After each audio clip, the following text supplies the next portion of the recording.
What's up? Welcome to the debut of Hatchet's Wicked Show. My friend Blind Steve here with me, all the way from... Where are you from, Steve? I'm from Lake Ann, Michigan. Whoop, whoop. Whoop, whoop. Thank you for being on the show, Steve. You're very welcome. It's an honor and a pleasure to be on the show that I, one of the smartest test dummies you'll ever meet, have came up with. And I'd like to give a shout out to everybody that's listening and everybody that will be listening to this show to start with. Awesome. So those of you who are listening, shout out to you from Steve. Steve, Yes. tell us about the miracle of you being born. Miracle. You were born blind, correct? I was. Awesome. That's cool. Yes. And I was born 3 months premature, as a matter of fact. I weighed 1.5 pounds when I was born. My parents said that I could fit in the palm of their hands. I never saw a baby that small, but I guess it does happen. I guess I was just too young to remember that at the time. When I was born premature, I couldn't breathe when I was born, so the doctors had to give me oxygen, which damaged my retinas, but it also saved my life. So that would be the lesser of two evils there. Either lose your eyes or lose your life. Yeah. You don't see that on medical documents anymore, do you? Not too often. I haven't seen it on any anyway. You've read many medical documents, haven't you, Steve? I tried, but my glasses weren't working well. But it gets even better than that, though. It gets better. Let me tell you, 2 years after that, my sister was born 6 weeks premature. The good-looking one that I met over at Saginaw Valley State. That's right. Woo! Yeah. And it just so happens that she was born 6 weeks premature. The doctors had prescribed medication to her because they give medication to babies that are born premature to help them breathe normally. And if my parents would have given my sister the medication the doctors gave her, she would have gone into cardiac arrest and died. But because I was born premature and lost my sight first, they knew that was too much. So as much as I have in the past resented not being able to see from some of the problems I've gotten, it's well worth saving my sister's life. So you owe me one. So let me ask something, Steve. You are in fact a juggalo. Last time I checked. And what was the album that really got you into ICP and Twisted and the Psychopathic Records? Riddlebox. Riddlebox. Yep. You call yourself a juggalo. You are aware that we're on a gang list, correct? I am aware that the FBI has said that we're on a gang list. And are you aware that all juggalos are criminals and they have no souls? I am aware that according to the FBI, all juggalos are gang members. Yes. Okay. So how is it that a man can claim to be a juggalo and still save a life? Because according to the Juggalo Holocaust, we're all assholes. We are all criminals. There is no possible way you can be a juggalo and save your sister's life. You're lying about one of the two. That's something. Well, that's something you'll have to ask the FBI and the Holocaust people, because I really don't have an answer for that myself, because it seems like a contradiction to me. No contradiction, Steve. You are either a juggalo or you saved your sister's life. You cannot be both. Well, I guess that's a matter of perspective. But as far as I'm concerned, I can be both. And as far as the FBI and stuff goes, well, you'll have to ask them and the Juggalo Holocaust people, you'll have to ask them on where the distinction is, because I don't see one myself. Very good, very good. Well point. So, let me ask you another question, Steve. How old are you? Well, I'll answer that question, but first I'm going to let you... never mind. I'm 28 years young, actually. 28 years young. I was going to ask you to guess how young I am, but you know me too well for that, so... But for instance, we went to college, which is another contradiction. There's no possible way we could have met in college. Gone to college, and still been juggalos. And you've been down since Riddlebox, which Riddlebox released in what year? I think it was like 94, 95. Okay, so right around that time, right? Yeah. Riddlebox releases. There's no possible way you could have gone to college before then. So you went to college after Riddlebox. Yes. You went to college after all 6 Joker cards released? Yes. Because I started going to college in 2003. and you're sitting here telling me that you're a juggalo and you went to college? I'm telling you that I'm a juggalo and I went to college and I saved my sister's life. Don't forget that one. Whew. I know it's a lot to take in. It is. It is. We're all going to have to think about that long and hard.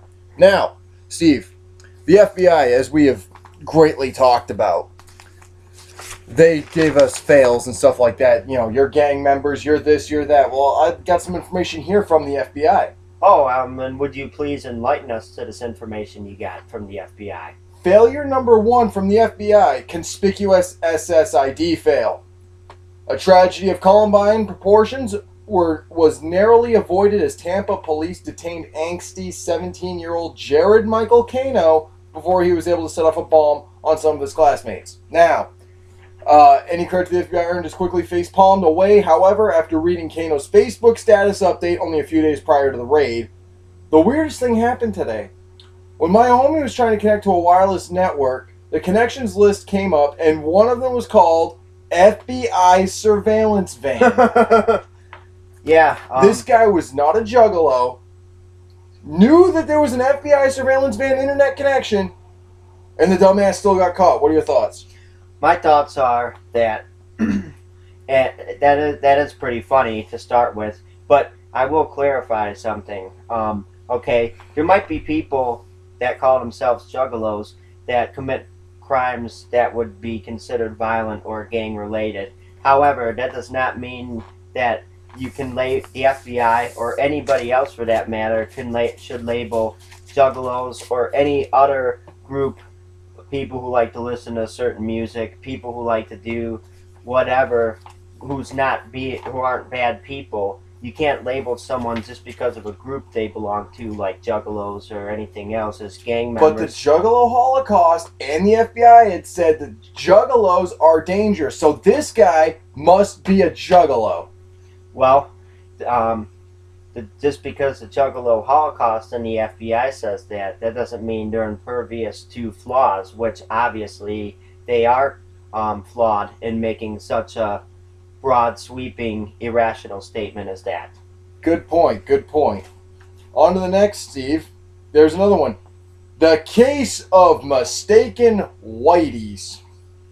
Ooh. In a rare ratings introducing move, the FBI asked Germany's longest-running crime show, XY, for help in tracking down former mafios James Whitey Bulger by broadcasting some supposedly recent photos of Bulger and his girlfriend believed to be on the lam in Europe sometime in 2008.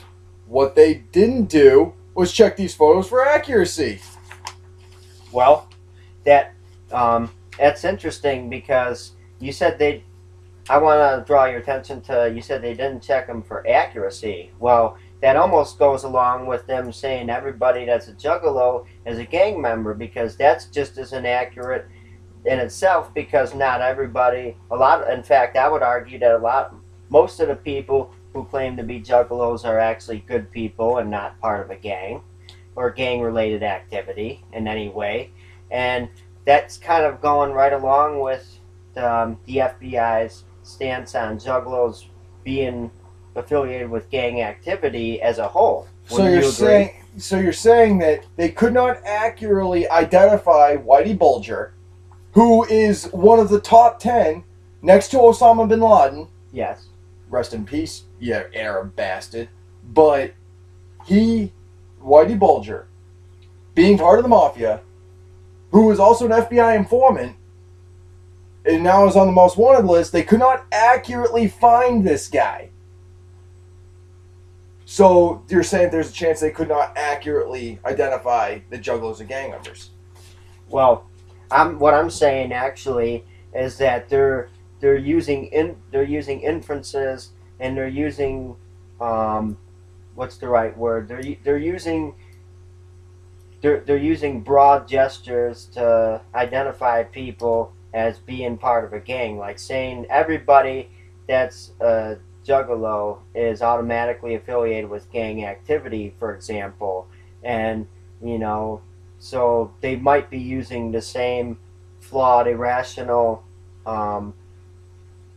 investigation techniques, and maybe that's causing them to not be able to accurately identify James Bulger. Okay, so to go on here, check this out. Taken by tourists in Italy the previous year, the photo featured an elderly couple that everyone in the FBI pretty much agreed resembled the infamous gangster and his girlfriend. Shown alongside some vintage pictures, they warned Bulger that was wanted in connection with as many as 19 murders. The couple may be armed and is extremely dangerous. When calls started flooding the German airwaves with reported sightings of this extremely dangerous couple, the FBI was no doubt overjoyed by their new leads and probably vacation time in Germany. However, one call squashed all hopes of wearing Lederhosen and eating bratwurst forever when it was revealed that the photo the FBI chose to broadcast was of his parents, non-threatening retirees, who were shocked to find themselves the center of an international manhunt. Well, the FBI has identified James Bulger as a dangerous criminal, but obviously they're not so thorough in actually figuring out whether or not the person they're going after is in fact James Bulger, and they should take steps to rectify that situation so they're not harassing and not putting into their manhunts people who aren't actually the people they're looking for. Similarly, they should also take steps to not label people simply because they're juggalos or because they like other types of music as gang affiliated, because that would be a flawed conclusion to leap to, because as we stated before, a lot of people who are juggalos and a lot of people who like other kinds of music that maybe talks about gang activity are actually good, productive, nice, kind members of society who would do nothing more than help anybody they could and whenever possible. Okay, so let me ask something, Steve. You ever been arrested? No. You ever been to jail? Nope. Never. Never. Well, according to the Juggalo Holocaust and towards the FBI, you have been, because you are in fact a juggalo. You have been to jail. That's all juggalos will ever amount to. Well, as I've said before, in every group there are exceptions. There are some people who call themselves juggalos who aren't good. Just like in any other group of people, there's the good and there's the bad. But to make such a statement is totally asinine and irrational, and doesn't hold any water, because, like I said, the majority of the people are in fact good people who probably haven't been to jail, and if they have, in many cases, it's likely not due to any violent criminal activity.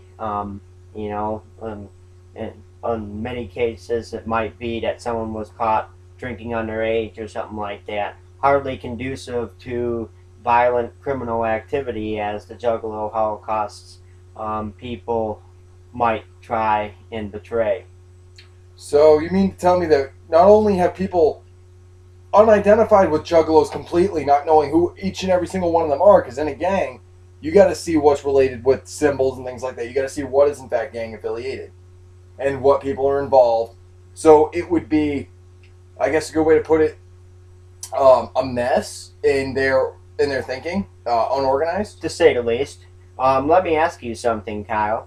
Yes, sir. Yeah, I'm asking you a question now. On my show? On our show.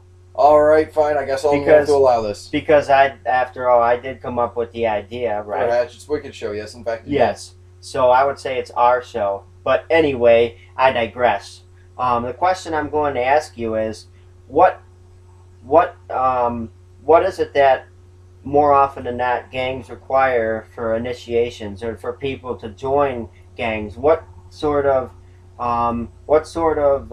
initiations do gangs typically require people to endure before they're considered one with the gang? Why Well, don't you tell me that? well, I've done my research, and I actually did a video on this previously, my most recent video. Okay. I But discussed. let's do a summary just for anybody who didn't hear that video. Okay, so dicing is most popular with the women.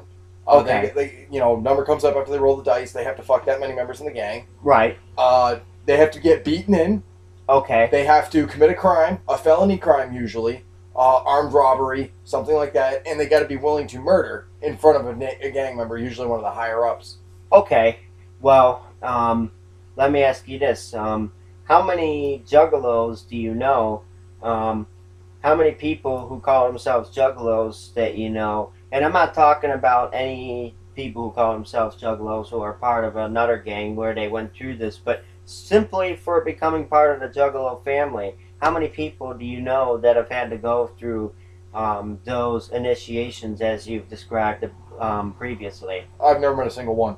Okay, and I might suggest that maybe we should do like a poll on this to see, like after this video, people can do a question and answer or a poll to see how many initiation beatings or whatnot they had to go through before becoming part of the Juggalo family. Now let me point this out since we're on this whole thing with the juggalos, right? Okay.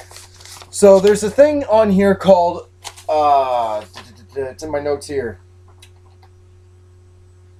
Yes. Exposing Juggahos Everywhere is Okay. a new Facebook like page where they expose fake juggalos. Okay. And what we're talking about right now is the actual juggalos Yes. in the FBI's terms. Yes. So everybody who's never been in prison in a gang, could that mean they're in fact juggahos because they're fake and they never got officially initiated?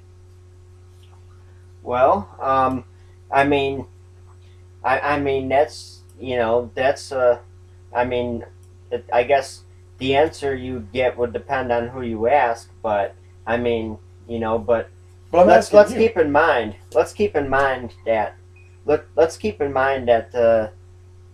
as we've been discussing before, the Juggalo Holocaust and people who make groups based on that they have one way of seeing things. That is that all people who are Juggalos are fake.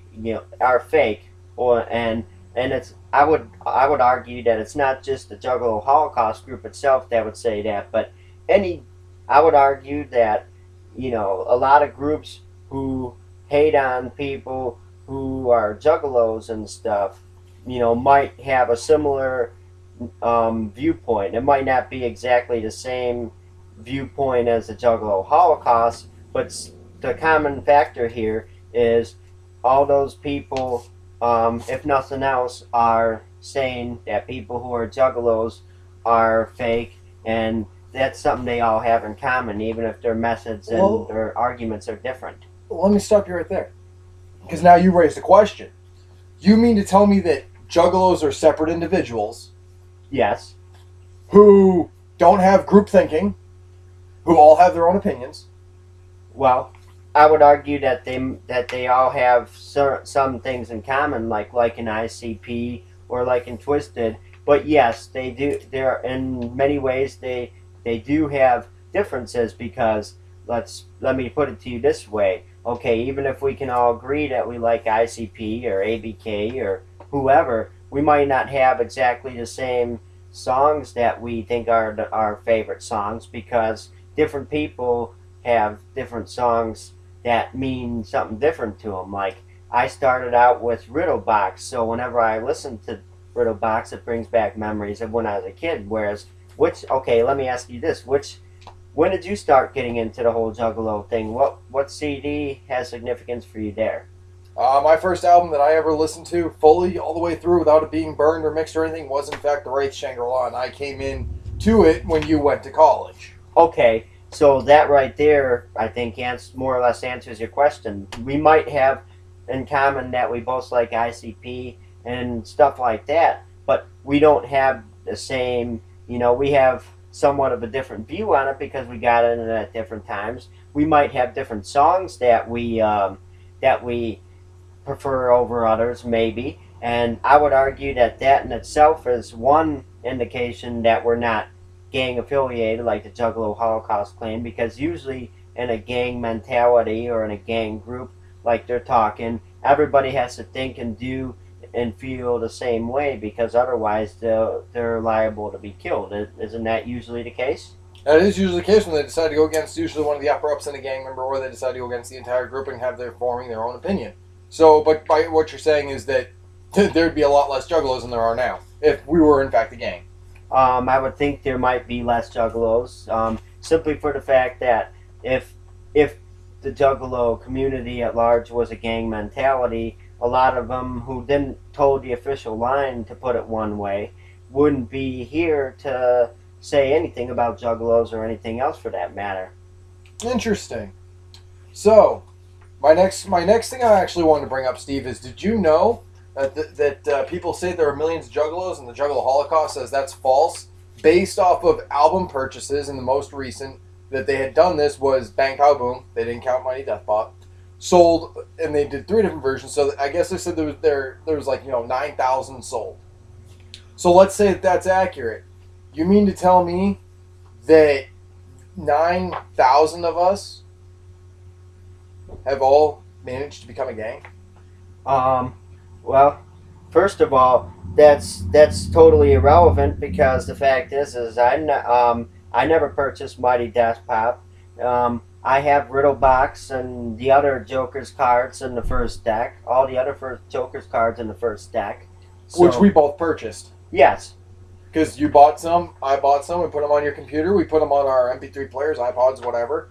And Right. When I purchased my CDs, I saved them on my computer, so that because you can make a copy on your computer. I didn't want to make sure I had them so that they didn't. So if I scratched it accidentally or something, I'd always have a good copy. And you did the same thing. So, what you're telling me, Steve, is that the purchases off of Mighty Death Pop, being the most recent that the Juggalo Holocaust had, taken acknowledge of, Mm-hmm.